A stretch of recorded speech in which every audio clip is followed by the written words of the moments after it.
مومن کا واقعہ کہ اس کی کوشش ہوتی تھی جہاں بھی آل محمد کی مصیبت کی مجلسیں بپا ہوں ان مجالس میں شرکت کرے، بالاخص وہ ان مجالس میں ضرور جاتا تھا جہاں کسی آل محمد کی شہادت کے بعد تابوت برآمد ہونا ہو اور اس تابوت کو سر پہ اٹھایا کرتا تھا۔ ایک روز کسی خاندانی جھگڑے کی وجہ سے اس کے سر میں گولی مار دی گئی،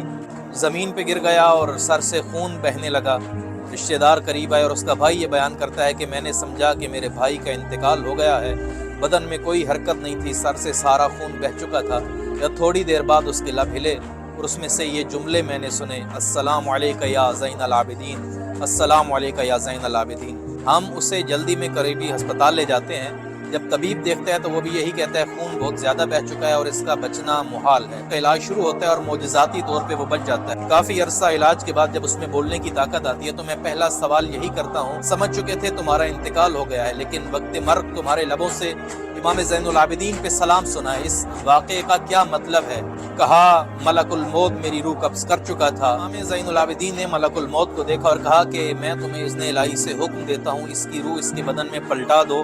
میں یہ پسند نہیں کرتا اس کی موت سر میں چوٹ لگنے کی وجہ سے ہو۔ میں نے امام زین العابدین سے سوال کیا، مولا اس مہربانی کی وجہ کیا ہے کہ آپ یہ پسند نہیں کرتے کہ میری موت سر میں چوٹ لگنے کی وجہ سے ہو؟ مولا نے کہا اس کی صرف ایک اور ایک وجہ ہے کہ جب تم ان مجالس میں شرکت کرتے ہو جہاں ہم آل محمد میں سے کسی کا تابوت نکالا جاتا ہے اور اس تابوت کو تم سر پہ اٹھاتے ہو، یہ اس سر پہ اٹھانے کی برکت ہے کہ ہم پسند نہیں کرتے کہ تمہارا انتقال سر میں چوٹ کی وجہ سے ہو۔ ہماری زندگی میں بھی کئی پریشانیاں ایسی آتی ہیں جو ہم جانتے نہیں ہوتے مگر حل ہو جاتی ہیں، اس کی وجہ